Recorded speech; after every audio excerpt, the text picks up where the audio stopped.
morning, ladies and gentlemen. The hour is upon us. It is 7:45. We'll call our meeting to order here. I will first officially declare that the drought is over and you may now all go home. Who says we don't have 3 seasons in California? I call them fires, floods, and earthquakes. We're in season number 2. So, well, thank you all for coming. The dedicated, hardcore WACO advocates here. This is an adventure to come out on a day like today. First off, I'll ask Linda Ackerman to lead us in the Pledge of Allegiance. Would you all please join me in this pledge to our flag? I Pledge allegiance to the flag of the United States of America and to the republic for which it stands, one nation, under God, indivisible, with liberty and justice for all.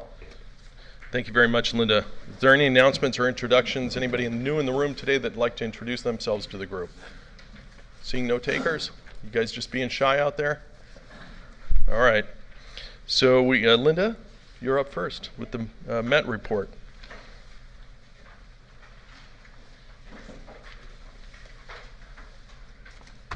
Thank you, Sean. Good morning. December is the month when the Met Board reviews the annual progress report that we submit to the state legislature. It will be formally presented to them after the first of the year.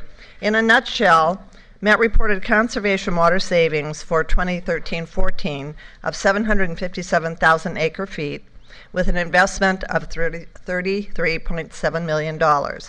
A cumulative savings from 1990 has been over 2 million acre feet at a cost of $352 million. The Met agencies have recycled water projects that have produced 180,000 acre feet of water with an investment of $30 million by Metropolitan in 2013-14. Since 1990, over 2 million acre feet of water have been recycled at a cost of $356 million.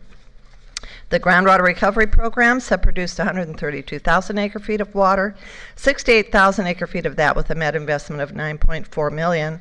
The cumulative recovery since 1990 has been 729,000 acre feet of water at a cost of $125 million.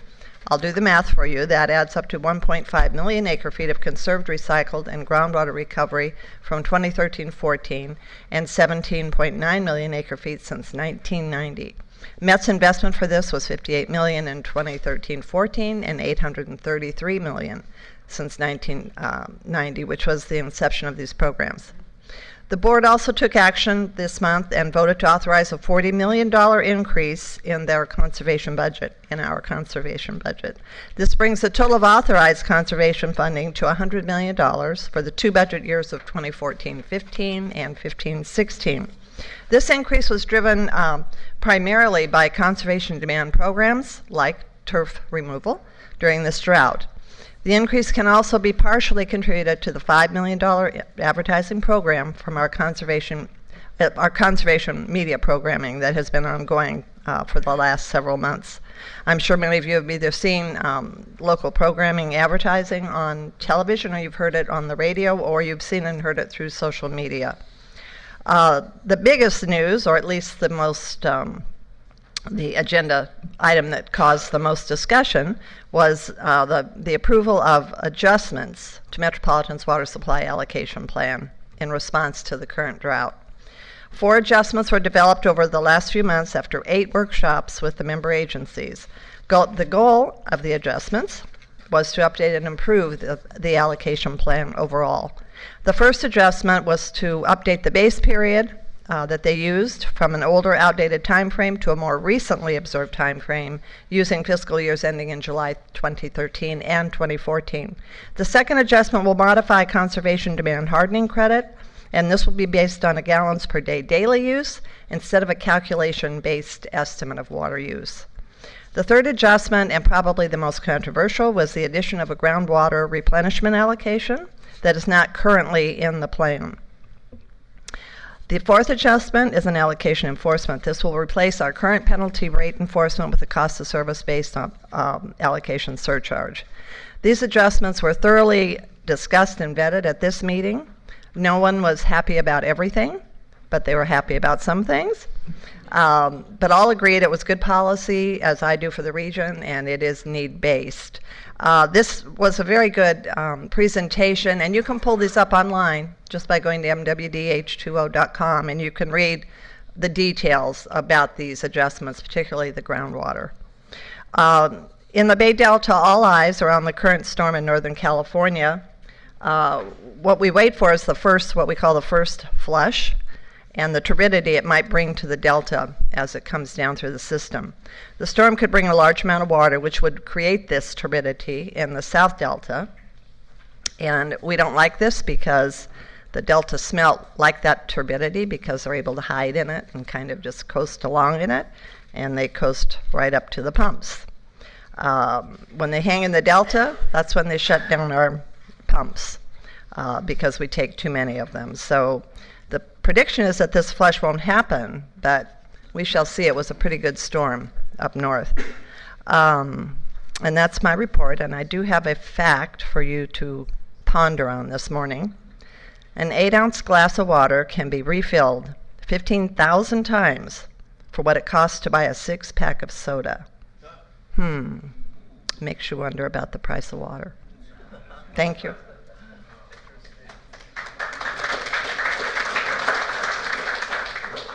Yes, sir. Mr. Larry McKinney. That was a great report. If I wanted to amplify two things really quickly. Linda reported on the water supply allocation plan adjustments. And I just wanted to note for everybody here that that resolution that included adding the groundwater allocation passed through Metropolitan despite opposition from Los Angeles and San Diego. It was Municipal Water District of Orange County leading a coalition of everybody else that got it passed over that objection. So it was that was quite an interesting and unusual dynamic, and I think it shows the opportunities for MWDOC and Orange County to lead at Metropolitan. And the second thing is, I just wanted to note, I think we didn't have a WACO meeting to report on November for Metropolitan.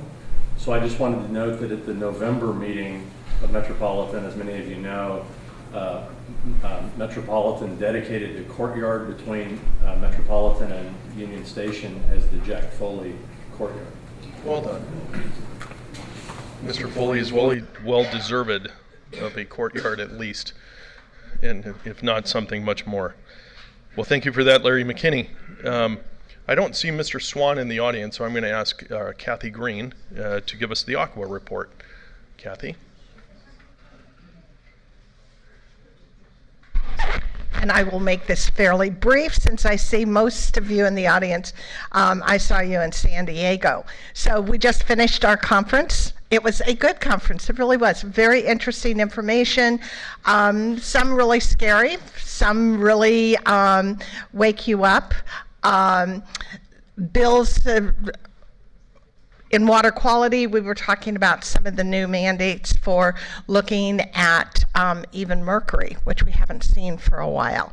So we're going to start studying again. Chrome 6 seems to be in a holding pattern right now, and so we'll start moving into looking at that. State ledge, our first meeting will be September 16th. And we'll start looking at all those hundreds of bills that start coming at us, and we'll try to keep you apprised of things that we think are really going to impact you. Certainly not all those bills in deference to your time.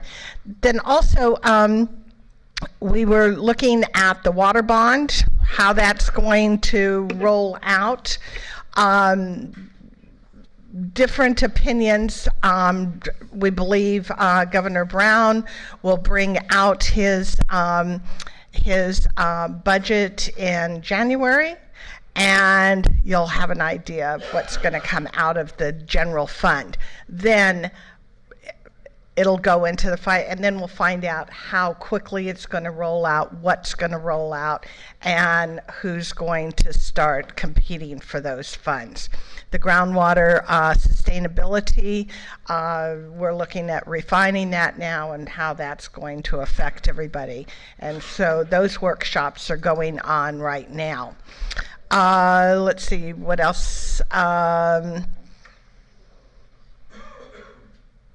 think that's all I can think of off the top of my head. Most of you at the conference learned a lot as usual. Unfortunately, this rain isn't going to even touch our drought even a little bit, but it looks nice for all of us. And there was a report too on sometimes when this rain comes so hard, you can't really absorb it, and so much is lost. So anyway, pray for slower, more absorbent rain that we can actually use. Thanks.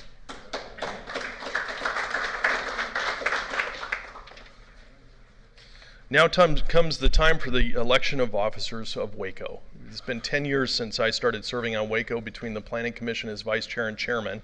For the past 2 years as Chair myself, and it's been a great honor and privilege to serve in this capacity. I've learned a tremendous amount, and I hope that I've had some positive effect on the organization that will last. I think it's only appropriate that we ask an objective third party to conduct the nominations.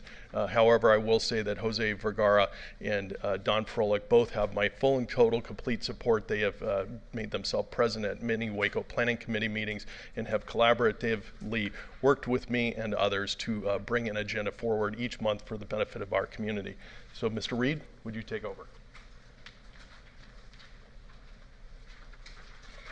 Thank you, Mr. President, and good morning to all of you, and thank you for being here at WACO, Orange County's foremost forum for water issues. 2015, WACO will celebrate 35 years of bringing to this forum all sorts of wonders of contemporary interest in the water world. And so with this thought in mind, it's time to elect officers for the calendar year 2015, and as required by the bylaws, the nominating committee has met and is pleased to present a slate of highly qualified officers. But before that happens, Sean left the stage up here too early, but I think we should all give him a round of applause for what he has accomplished in the past 2 years. And so on behalf of the nominating committee, I do hereby place into nomination well-regarded, seasoned veterans of the water industry with long and impressive biological vitas. Did I say that right? Biographical vitas, sorry. For chairman and president, formerly with the Metropolitan Water District, formerly with the city of Glendale, and now president of the Moulton-Niguel Water District, Don Froelich. And for vice president, formerly with the Metropolitan Water District, and now board member with the El Toro Water District, Jose Vergara. I do hereby place those names in nomination and ask for a second. There's a second. We're going to vote by acclamation. All in favor of the motion, please say aye. Aye. Opposition? Motion carried. Congratulations, Don.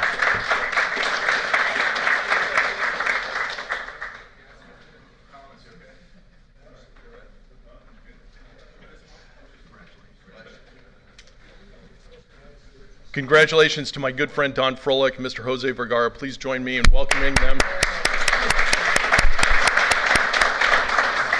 Mr. Froelich, newly seated chairman of WACO, please take over, sir. Thank you, Sean. Well, it was a tough campaign. I was just elected informally to my current new 4 years at Moulton-Niguel Water District, and fortunately no one ran against me, so I was reappointed, and so it was a smooth process. This is also a smooth process, so on with it. Well, it's a pleasure for me to appear before you and lead you for another year, and so this will be the conclusion of this year, but we're concluding this year in terms of our presenters of having our local water industry leaders talk about two important projects and activities within the Orange County area. The first one is Kelly Hubbard, and everyone knows Kelly. You know she's in charge of REROC at MWDOC, and she works very closely with all of your member agencies. One statistical thing about Kelly, she's been at MWDOC for 10 years. She just got her 10-year pin, so she's a real veteran. So Kelly. Thank you. And here's the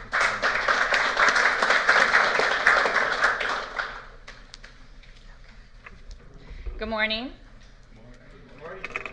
First, I'm going to apologize. This is going to be one of the only times I will ever leave my phone on while I'm presenting, so I apologize for that ahead of time. But the Orange County Operational Area Emergency Operations Center is currently activated to a level 2.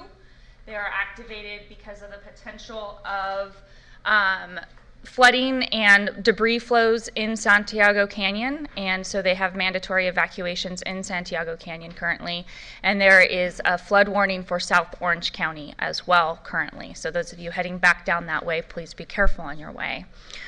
So I apologize ahead of time. I'm going to go through some concepts for you of where I think us as Orange County water utilities are and where I think we can continue to work on, what we can continue to improve on. And so I always like to start with some definitions because I think they're important. A disaster, an occurrence causing widespread destruction and distress, a grave misfortune. This is kind of what we deal with more often. This is our standard fires, our small earthquakes, our flooding that we've had here in the past. And you look at catastrophe, a great, often sudden calamity, a complete failure, a sudden violent change in the Earth's surface. Even earthquake is defined almost in catastrophe. And the point here being is that Orange County really hasn't been tested. We truly haven't had a catastrophe. We've had disasters. We've had small disasters. They've pushed us, they've made us work hard, but they really haven't tested us, and we haven't been pushed to where others have. Katrina, Japan, and other places where there have been true catastrophes. But that's what we need a plan for, is the worst. If we plan for the worst, then we'll be able to handle everything else. And so, what are we good at here? I think we're really good in Orange County with reliability and mitigation. I think we're good at working on reliability studies, enhancing our systems. I've been on the statewide drought conference calls, and it amazes me when I talk to other counties and they're like, yeah, we don't have emergency interties with that other agency. And it dumbfounds me when we have these types of things and systems in our county to help us move water, ensure water reliability here. I know it's something we still work on. It's something that's a continual improvement process, but I think we're doing pretty good with it. I also think we're really good. Our operators, our guys in the field, I think they're really good at doing their job in Orange County. I think they know how to do their job. They know how to get out there and repair something when it breaks. And we're really good at coordinating with each other as Orange County water utilities. And I think we're really good at talking to each other, calling each other up, asking for help, and doing what we can to help each other out when we need it. And so overall, I think we're doing a really good job in Orange County for emergency preparedness amongst the water agencies. I'm proud of our agencies. But what can we keep working on? In emergency management, we talk about the management cycle. And there's mitigation, preparedness, prevention, response, and recovery. And through that entire process, it's a continual learning process. You go through your mitigation, and you might beef up some piece of your infrastructure to enhance your reliability, and then you figure out that there's something else that now you might need to work on a little bit. Or you respond to a disaster and you realize, ooh, you know, those backup power systems don't quite work the way we wanted them to. And so it's a learning process. And so the important thing in emergency management is to learn from our past. And these are, if you haven't seen these are, lack of a better term, they're headstones in Japan. And on them they say, remember the calamity of the great tsunamis. Do not build homes below this point. And of course, not everyone's remembered those wise words. And when we had this most recent earthquake and tsunami in Japan, there were homes below those headstones where those were markers where the great tsunamis of past have gone to. And so we must learn from our previous disasters and continue to improve our systems. So what have we learned from? We've learned from the Chino Hills earthquake. It's a very small earthquake, relatively small, but it had damages to North Orange County along Brea. The Sierra El Mejor earthquake, that's the most commonly, a lot of people call it the Baja earthquake, Calexico and Imperial County. Several people from Orange County had the opportunity to go down there and participate in that response and learn. Most recently, the La Habra earthquake. With Fullerton, I think they had about 16 line breaks. Once you get up to that number of line breaks, it's not huge, but it's a lot, and that's a lot to handle. Severe weather. Irony today. We've had a lot of severe weather. I think we've had the opportunity to really get our systems down packed on how to respond to severe weather events. And excuse me. I think we also had the opportunity to learn from others when we talk about the big events nationally, Hurricane Katrina, Hurricane Ike. I had the opportunity to go to Texas and look at their response.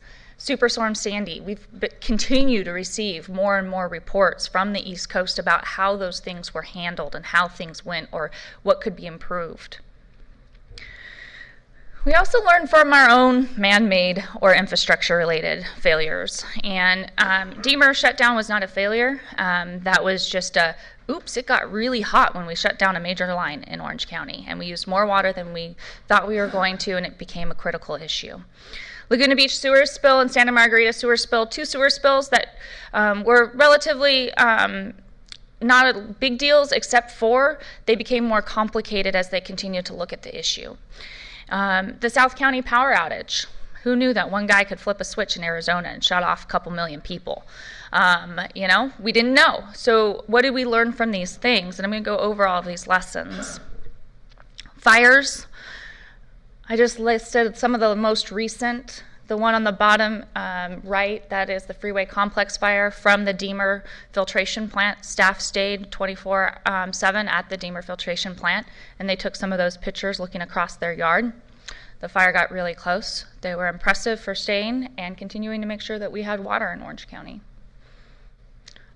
The picture at top is an IRWD facility following, I think that was the Santiago fire. So, what is it about disasters? We need to take our top lessons learned. Part of it is recognizing our mistakes, observing what works, documenting them, and sharing them. And so that's what we're doing today, is sharing some of those lessons. So in terms of response, what have our lessons learned? I think one of the big ones is non-events can escalate. So you need to not hesitate. Agencies need to respond to even minor to moderate events that might seem like it's just a broken pipeline. We deal with that every day. But when that broken pipeline turns into a sinkhole in the street, and then you have a fire truck, anyone remember that one from LA? And then you have a fire truck sinking, then you have a bigger disaster, right? And so you have to look at those non-events and act or respond to them like they're real events. Start taking the notes, start tracking your costs, because then if it does become a real event, you don't have to go back and backtrack and go back and refigure out what has been going on to report that back to FEMA or the state. Employee availability is an issue. If you look at where your employees live compared to where your district is and where they will be and their availability for an event, that really needs to be considered and planned for. Recovery timelines is a big one. How do we recover from big events? It often takes much longer than we expect. One of the things I learned from Hurricane Ike, the cleanup damage. Street crews would go through the streets and clean out mud, and then they would take out a fire hydrant. And then you had a new broken pipeline or a new broken piece of infrastructure, but they couldn't see it. So they went through and they're cleaning up the street and didn't realize they were halfway on the curb, and they take out a hydrant. And so sometimes recovery takes much longer, and we need a plan for that because it's resource intensive. It takes money, it takes employees, and employees might be tired after responding.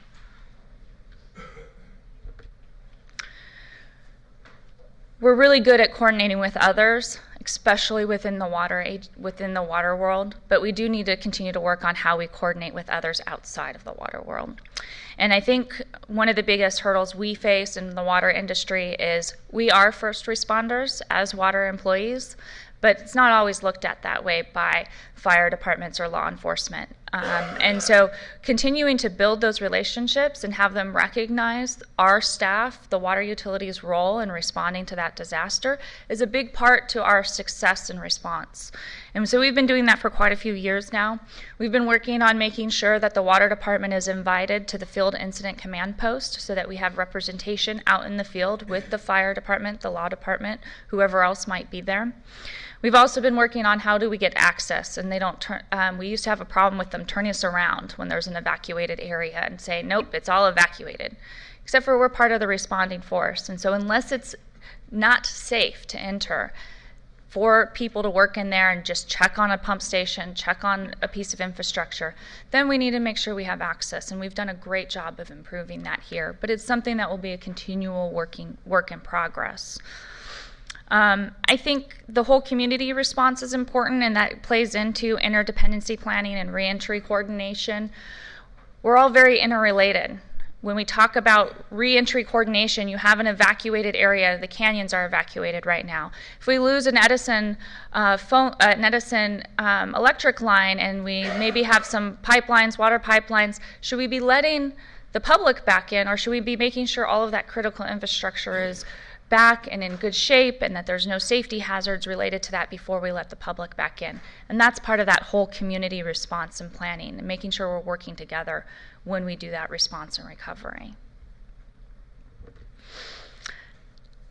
One of my hardest parts of my job is convincing the engineers in my office that sometimes I need them to think outside of their box. I'm smiling at my boss in the back.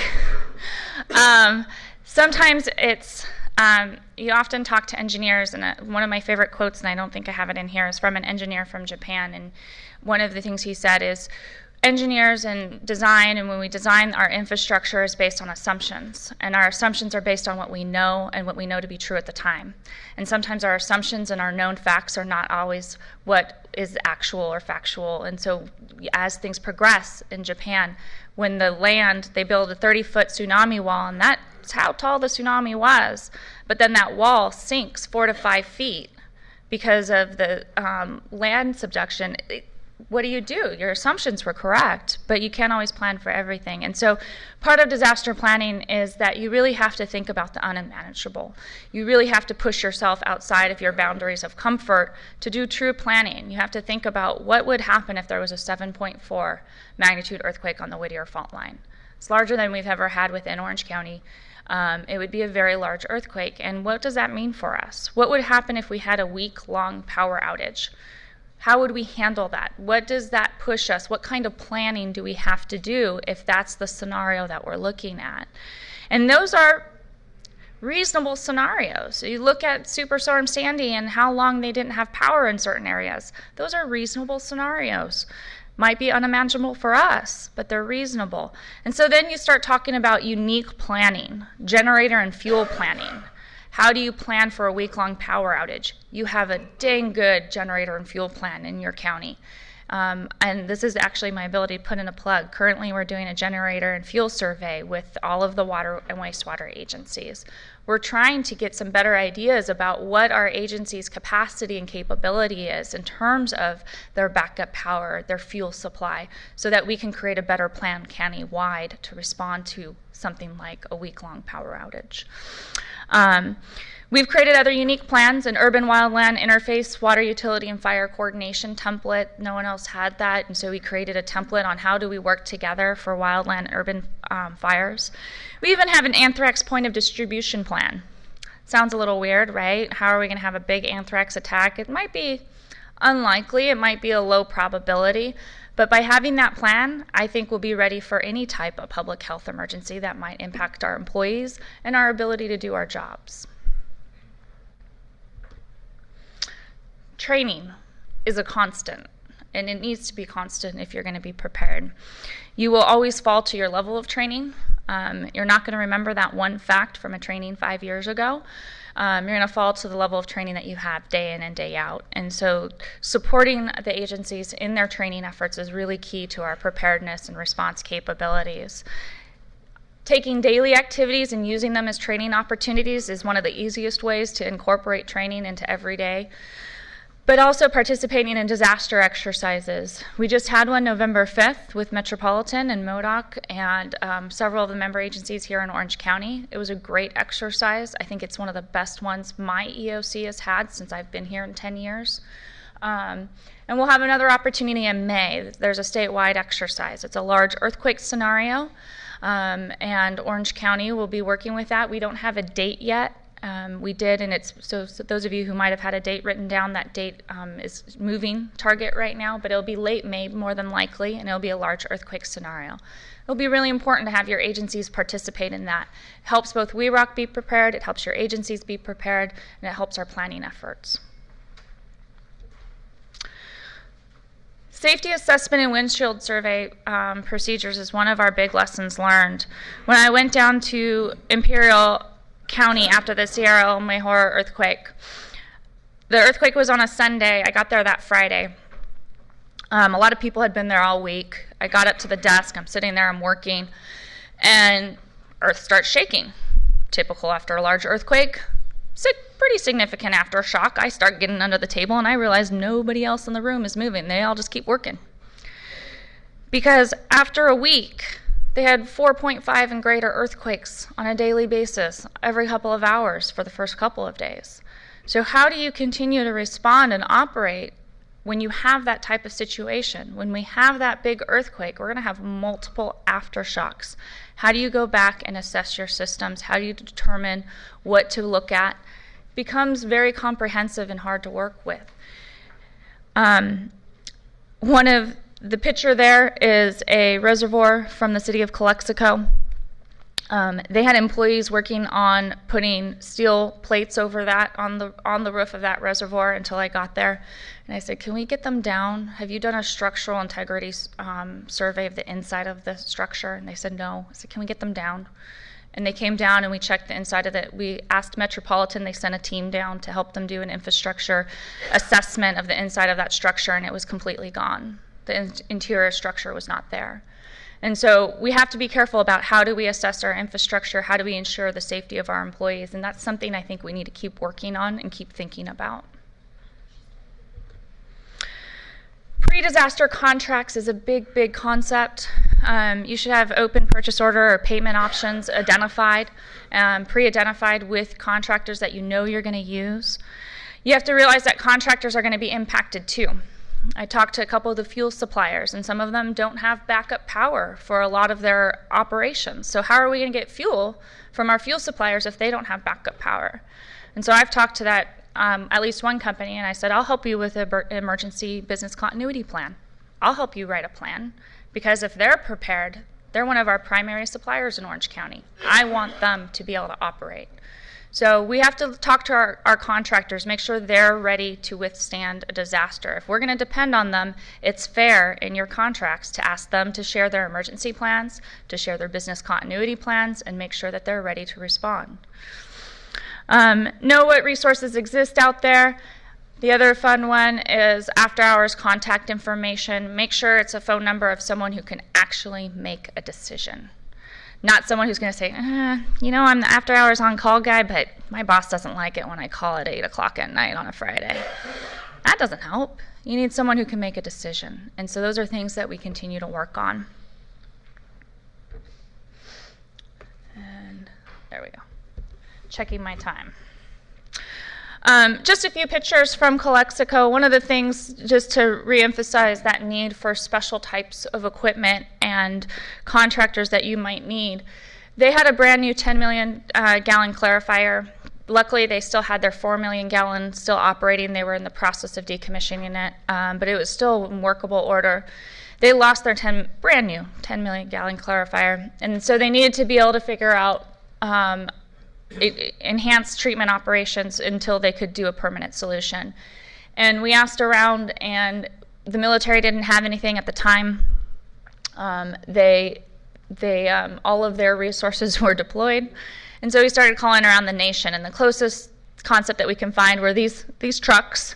Each truck trailer treats 1 million gallons per day, and they were in New Jersey. And one was built, one was almost built, and the third one was on the line to be built.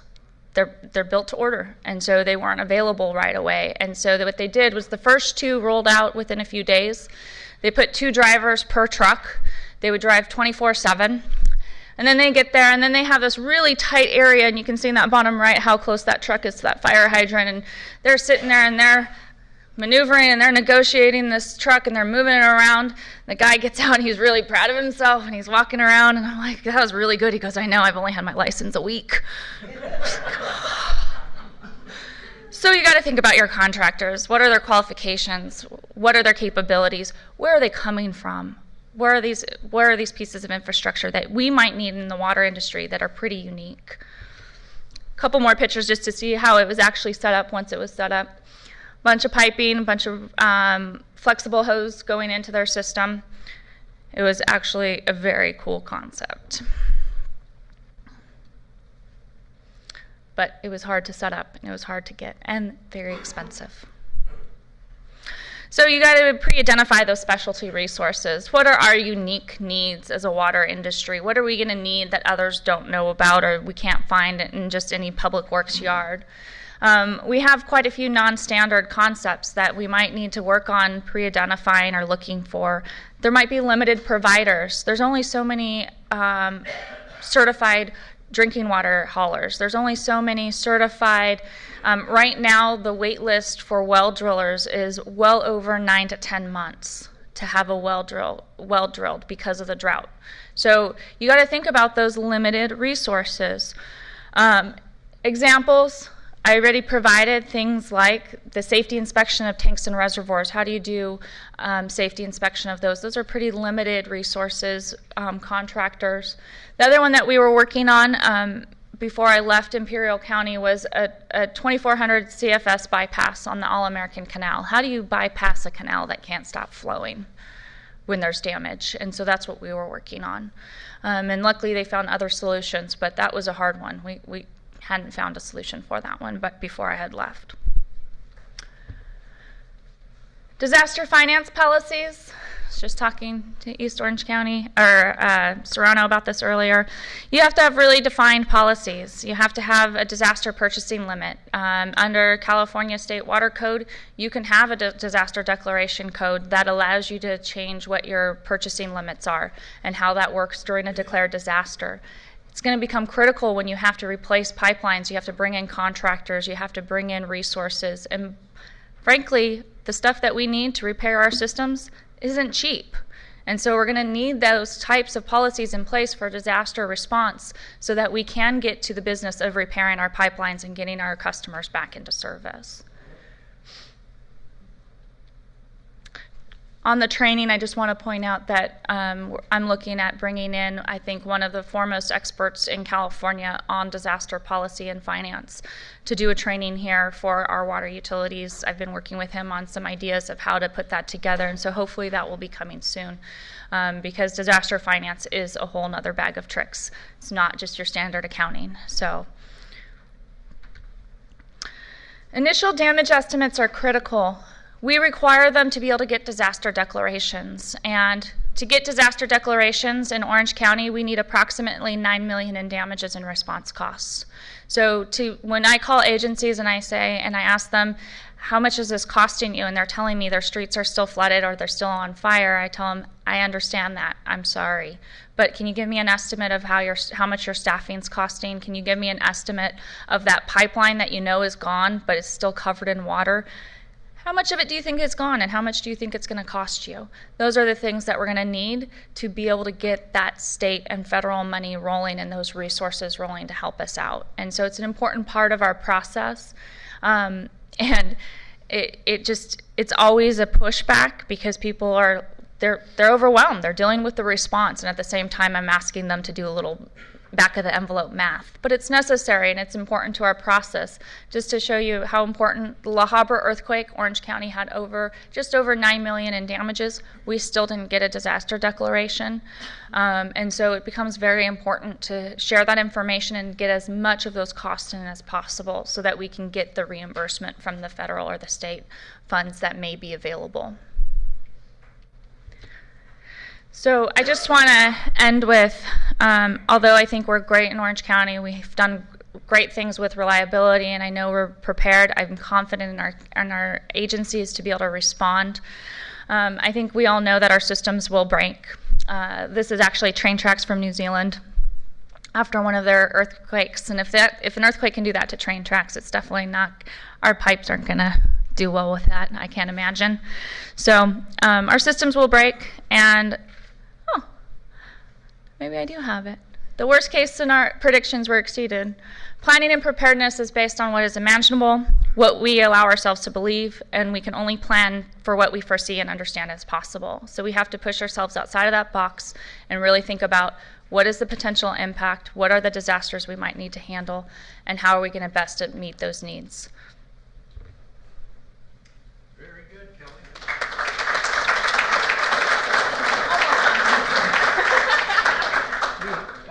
We have a little bit of time for a couple of questions.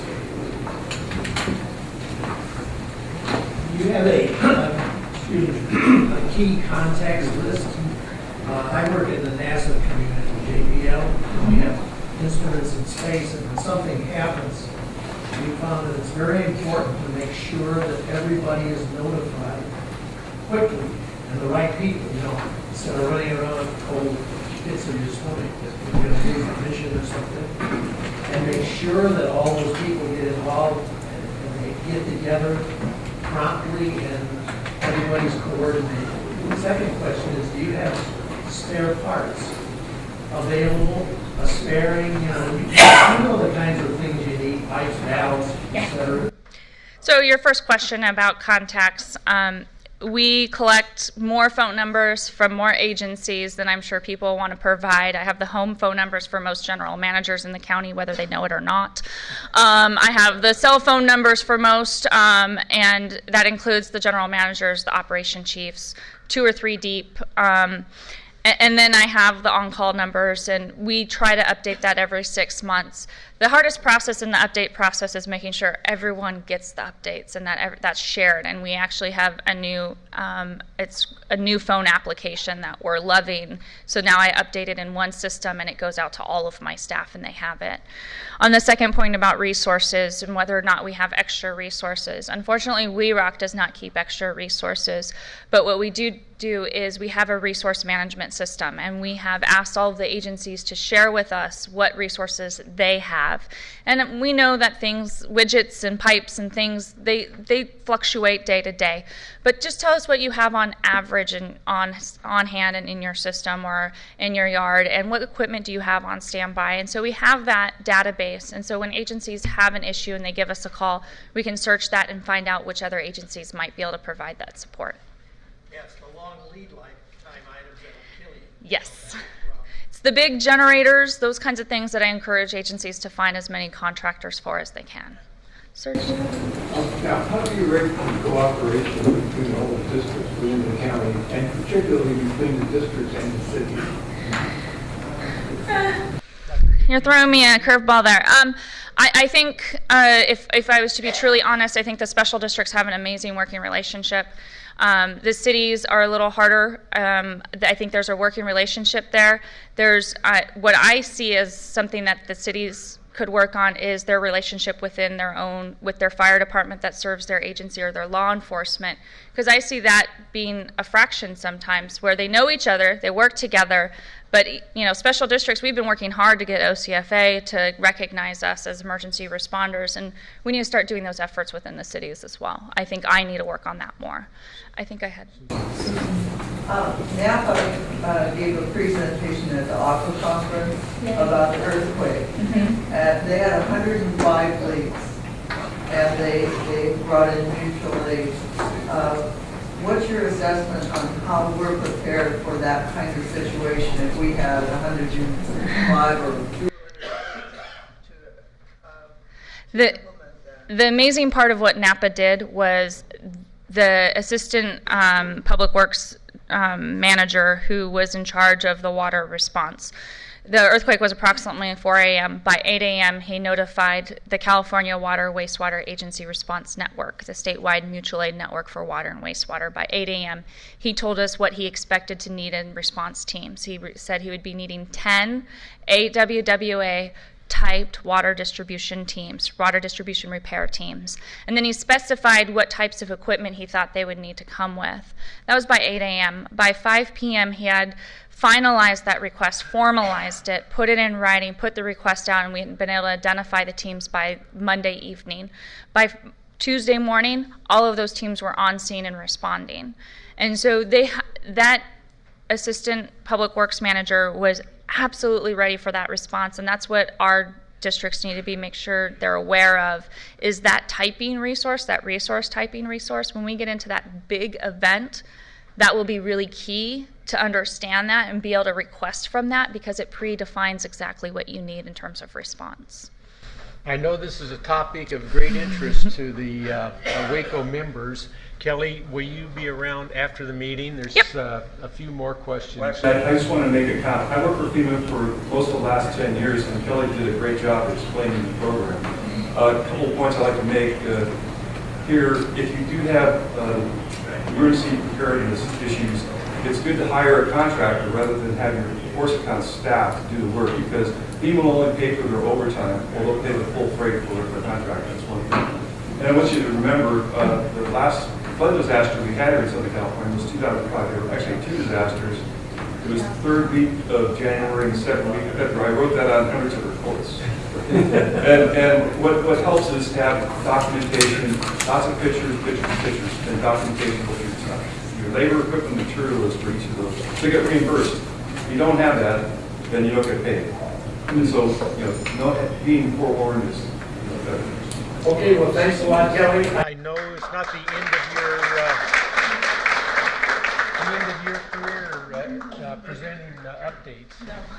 Okay, another local entity in the water industry in Orange County. We all know John Kennedy. He's the Executive Director of Engineering and Water Resources for the Orange County Water District. And we're going to get an update on the Orange County groundwater basins. And I noticed in the title, a forecast. Now, maybe they were anticipating a rain, so we might have a new forecast. John? Okay, thank you. Good morning, everybody. I'm going to give you an update on the groundwater basin. It's actually a great time to be working for a groundwater basin. Most people look outside and they see wet stuff. I look outside and I see green stuff falling from the heavens. Because our job is to collect this rain, put it in the groundwater basin, and then to sell it to the cities. So it's a good day to be working for the Orange County Water District.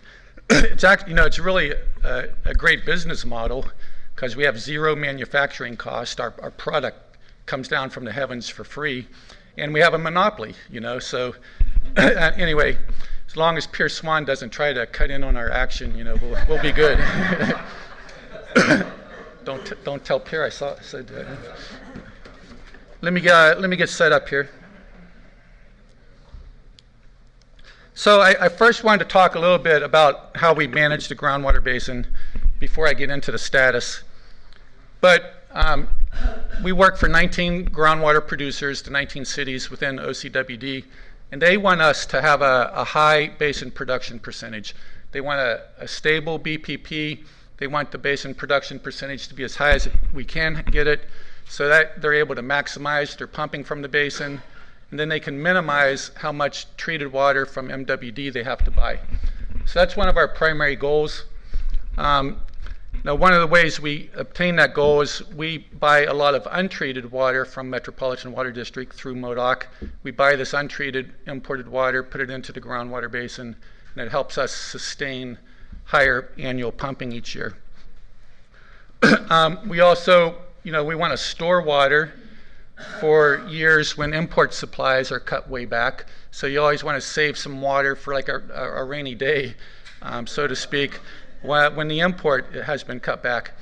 And then also we need to prevent seawater intrusion. And I have some slides here showing how we are becoming concerned with seawater intrusion in a couple areas of the basin.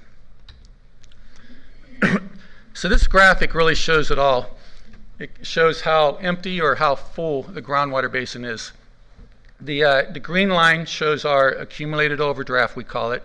If the green line is all the way up at the top, the groundwater basin is completely full. and we literally have artesian conditions down here in Huntington Beach and Fountain Valley. When the groundwater basin is full, we know we'll get calls from Huntington Beach people where groundwater is literally kind of seeping up through the curb and gutter and running down the streets. So we don't want to have the groundwater basin that full. We always try to have it have a little freeboard in the basin. You can see we started this fiscal year, July 1st, with an overdraft of 342,000 acre feet. And you can see the last 2 years have been pretty bad for us. Last 2 years we've fallen a lot. You might want to ask, the last 3 years have actually been really dry. Why have we only fallen in the last 2 years? 3 years ago, 3 years back, that was the last year that MWD had their discounted replenishment program. And 3 years ago, we bought around 90,000 acre feet from MWD, discounted replenishment water. It cost us around $45 million. But we put all that water into our basin 3 years ago, and we're in a lot better condition now because we did that. So only the last 2 years have water levels kind of fallen in the basin. So the big worry is, what if we have another dry year? Last year, we fell about 100,000 acre feet. So that green line fell about 100,000 acre feet. But last year was extremely dry. It was kind of a record dry year. You don't get too many years like last year. This year so far, we're above average so far. December has been good to us. So as long as we can kind of stay on track here, we're hoping we won't fall any more during this winter and during this fiscal year. But we'll see. You never know what Mother Nature has in store for you. Wanted to show what we expect this year, or what we hope to get. The top half of this chart shows water that we expect to recharge into the groundwater basin. These numbers are based on average hydrology. Now, we rarely get an average year. We either get like a wet year or a dry year, but these are kind of average numbers, and this is what we would hope to recharge into the groundwater basin. I'll just walk through each of these numbers. Santa Ana River base flows, water's coming down the Santa Ana River from the upper watershed all year round, 95,000 acre feet. Storm flows, today's a great day for collecting storm flows. Ideally, we would get storms about every 3 weeks. We'd have a nice storm come into Southern California. We would store most of that water behind Prado Dam.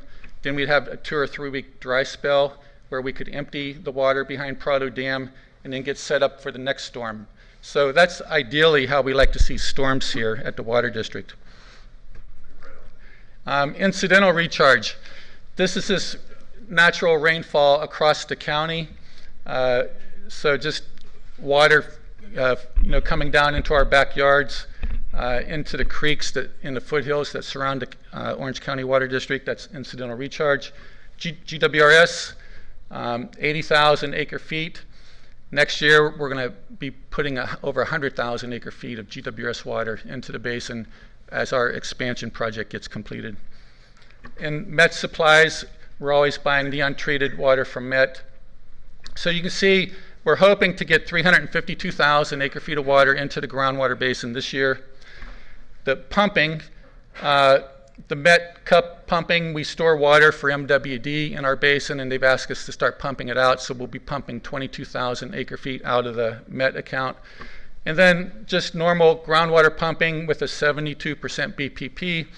So you can see recharge is basically matching pumping.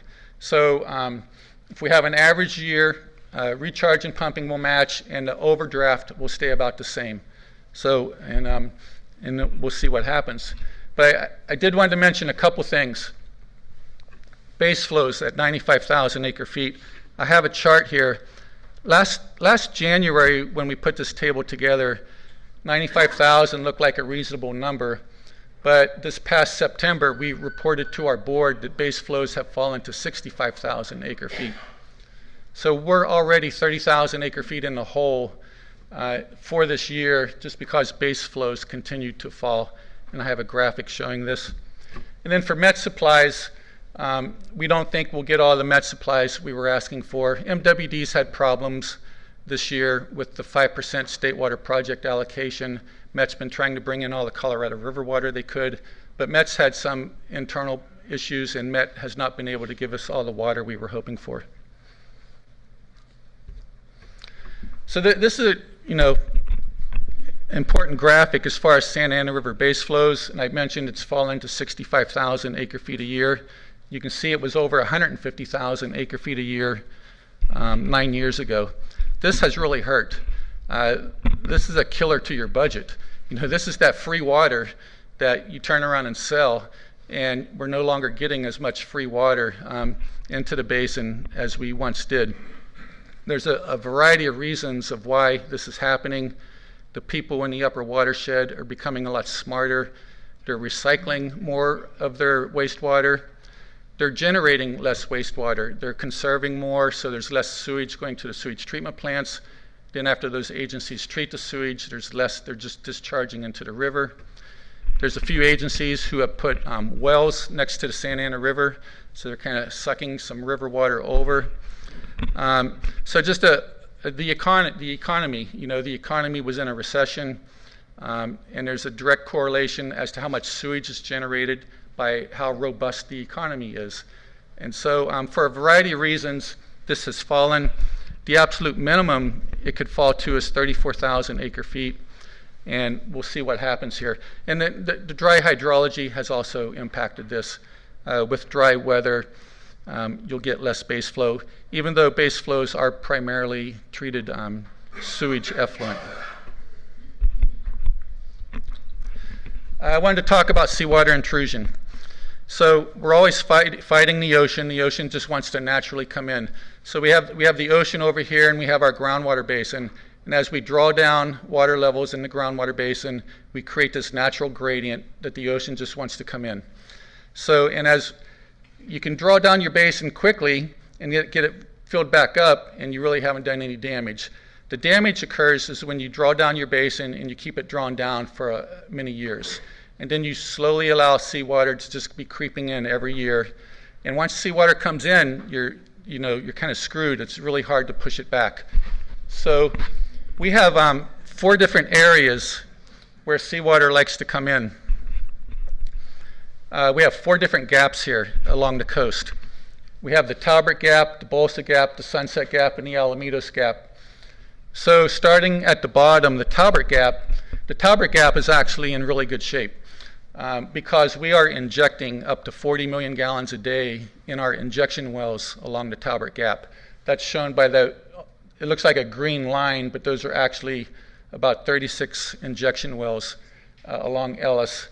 So even though we're drawing down the basin, the Talbert Gap is pretty protected. The Bolsa Gap, we're not worried as much about because there's some faulting along the Bolsa Gap, and these faults have kind of created a natural barrier that helps prevent seawater from coming in. The Alamitos Gap, we have seawater barrier facilities up there. We've actually found out that our injection wells are spaced too far apart, and we have seawater kind of coming in between some of the injection wells. So we have a large capital project that should get constructed here in the next couple years to beef up the Alamitos Gap to prevent seawater intrusion up there. And then our biggest concern right now is the Sunset Gap. The Sunset Gap is unprotected. We don't know a whole lot about the Sunset Gap. Over the last few years, we've been constructing a lot of monitoring wells, but we know we have seawater intrusion coming in. If you can see that X up there, that is a City of Huntington Beach well that has been taken out by seawater intrusion. So we know it's coming in. With our monitoring wells, we're trying to define exactly how quickly it's coming in, exactly where is it coming in from, and what aquifers has seawater gotten into. You really need to define the problem before you can come up with a solution to arrest the seawater intrusion. And that blue circle shows, there's about a dozen wells out there potentially could be affected if we don't stop the seawater intrusion up there. So, again, as we're drawing the groundwater basin down, you're creating a bigger gradient for seawater to come in up in that area. Basin storage issues. Obviously you want to have water stored in the basin if your imported supplies are cut. And you never want to be in a scenario where MWD is cutting you way back and you don't have any water left in your groundwater basin. So we're always going to want to keep some water in the groundwater basin for the times when MWD can't provide us water. So looking at this fiscal year, 2014-15, a month ago we were all worried, what if it's another dry winter? What would we do? And if we had another dry winter, we could increase the overdraft by another 100,000 acre feet. The overdraft could be 440,000 acre feet by the end of this year. That would be really bad. We would have to get very conservative in how we manage the groundwater basin with an overdraft that large. And so we've been telling people, and it's not looking this way so far, but we've been telling people if we have another dry winter in this January, we could actually reduce the basin production percentage. It's currently 72%. And I don't know if we've ever reduced the basin production percentage during a fiscal year, but we've been telling people if it was really dry in January, we might consider doing that. Now, because of this rain we're getting and because we're kind of above average in rainfall so far, we may not have to reduce the BPP in January. And then for next year, there's a lot of issues going on. Will MWD go into allocations? How much untreated full service water will MWD give us so that we can recharge the groundwater basin? MWD, as Linda mentioned, just came up with a brand new formula for giving groundwater basins replenishment water in an allocation. So we're following that very closely to see exactly how much water we might get. We would like in the area of 55 to 65,000 acre feet of water from MWD. This new formula will probably cut us back some amount, and we need to know exactly how much we'll be getting. And then, we pretty much want to stop overdrafting the basin if we can. We've been overdrafting for a couple years. We're going to kind of want to smooth that out and not really go any further down. So that's it. Very interesting time to be working here in Orange County with the drought and the basin, and we can answer any questions. So in terms of arresting the overdraft, in my simplistic understanding, you can do that. You can put more water in, or you can take less water out. Yes. Now that you're experiencing seawater intrusion in some places, you're seeing it. Between stopping pumping or reducing pumping and increasing recharge, is there one of those that works better than the other once you've already started to experience seawater intrusion? We've always preferred to find more water supplies, to create more water supplies. Like GWS is a great example of trying to create more supply and not reduce pumping. But we may get to a point where we have to reduce pumping and just lower the basin production percentage into the low 60s. But we'll see. We'll see what type of winter we get. But in general, we want to create more supply, but we may get into a position where we have to get more conservative in managing the basin, and we may just have to reduce pumping. That may be our only option. Going back to Kelly, as she mentioned, looking at worst case scenarios, have we looked at an extended model of, the 100,000 acre feet, you're looking at a potential, additional overdraft. That kind of sounds like a 30-foot tsunami. So have we looked beyond that? I mean, what could be worse in a prolonged kind of, overdraft over the next few years instead of just 1 year down the road? Have we thought those models through as well? Yeah, that's a great question. And it's what makes managing the groundwater basin difficult. Last year we had what we thought was an extremely dry year. We thought what happened last year was an event that happens every 150 years. Based on history, what happened last year happens maybe every 150 years. But if climate change is true, maybe what happened last year is going to happen to us every 10 years. And so it really makes predicting the future and managing the groundwater basin difficult, because you don't want to be in a position where you've lowered water levels, you've increased the overdraft, and you're stuck at this low point, and you're kind of waiting for Mother Nature to fill the basin back up.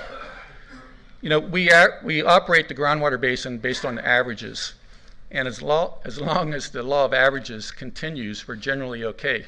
Because we'll set the BPP, we have water levels, and if we have a dry year, the basin becomes overdrafted, and that's okay. If we have a second dry year, the basin becomes overdrafted, and we've still maintained the BPP in basin pumping. And then we're hoping the law of averages kicks in, and we finally get that wet year where the basin gets filled back up. And so you can go 2 or 3 dry years, and as long as Mother Nature eventually, catches up with you and gives you that wet year, then you fill the basin back up, and you just continue operating based on the law of averages. But if we are into these more severe weather cycles, kind of what is average going into the future? And so not knowing exactly what our future is and how often we're going to get these really dry years and how often we'll get these really wet years, it complicates managing the groundwater basin. So that's a great question that we're kind of struggling with. Well, what do we could say, what if we have 5 years really dry hydrology, and every year we've overdrafted the basin by 100,000 acre feet? What is the probability that could really happen? It brings probability into play. And so we just know if we really get into a situation where we have overdrafted the basin and we're not finding water supplies to refill it, we're just going to have to drastically lower basin pumping. Because no matter what happens, we've got to keep seawater out. And so if we get boxed into this corner where our only option is to reduce pumping, then that's what we'll have to do. And we're going to force everybody to buy a lot more imported water, and hopefully the imported water will be available. Is there a plan for the groundwater replenishment system to continue being increased? Yes. After the expansion is completed out back here, we'll be at 100 MGD, and we will be recycling every drop of water from next door, from Plant 1. And so the next step is to go down to the beach to Plant 2, where Plant 2 is. It's about 6 miles away, and try to begin recycling that water. And that would get us from 100 MGD up to 130 MGD. That would be great. The big issue with recycling Plant 2 flows is most people are aware that the SARI line goes into Plant 2, and the SARI line makes the regulators very nervous. The SARI line originally was not meant to be recycled, and so we have to work with the regulators. We really have to document exactly what's in the SARI line, what's in the Plant 2 water at the sanitation district. We're going to spend about 5 years kind of characterizing what exactly is at Plant 2, what's the water quality of Plant 2 with the SARI line in there, and then we're going to try to prove to the regulators we can recycle that. It's going to take some time, but that's the next step to try to get us to 130 million gallons a day. Wayne? Your Los Alamitos site is part of the trouble the overdrafting in the LA area? No, I think if you look at the Alamitos barrier, you got the county line and you got the LA facilities, the LA injection wells, and then the Orange County injection wells. If you look on the LA side, they have more injection wells. The density of the injection wells is a lot greater. 30 years ago, maybe we tried to do it for cheap and not put in as many injection wells as LA had. And I think we just have to, pay the money to put in more injection wells, and then we should be okay. There hasn't been a big increase in pumping to cause the problem. Yeah. Okay. Thank you, everybody. Thank you for the great presentation. I assume we'll be getting updates on these numbers to see where we stand. Yeah, each month we can do that. And there's actually a great website that the Corps of Engineers has. Send me an email and I can direct you to a website the Corps has, and it will show you exactly how much water is behind Prado Dam. And we look at that daily, how much water is coming into Prado Dam, how much are we taking out, and how much have we stored there. Are you in Prado, are you gaining storage, or are you? For sure we're gaining right now. The problem is in the wintertime, the Corps only lets us store up to elevation 498. And in the springtime, they let us store up to elevation 505. We're probably already up to elevation 498. And I know my boss, Mike Marcus, had a call with the Corps of Engineers this morning to try to get them to let us store up to elevation 505, just because things are, pretty bad. Yeah.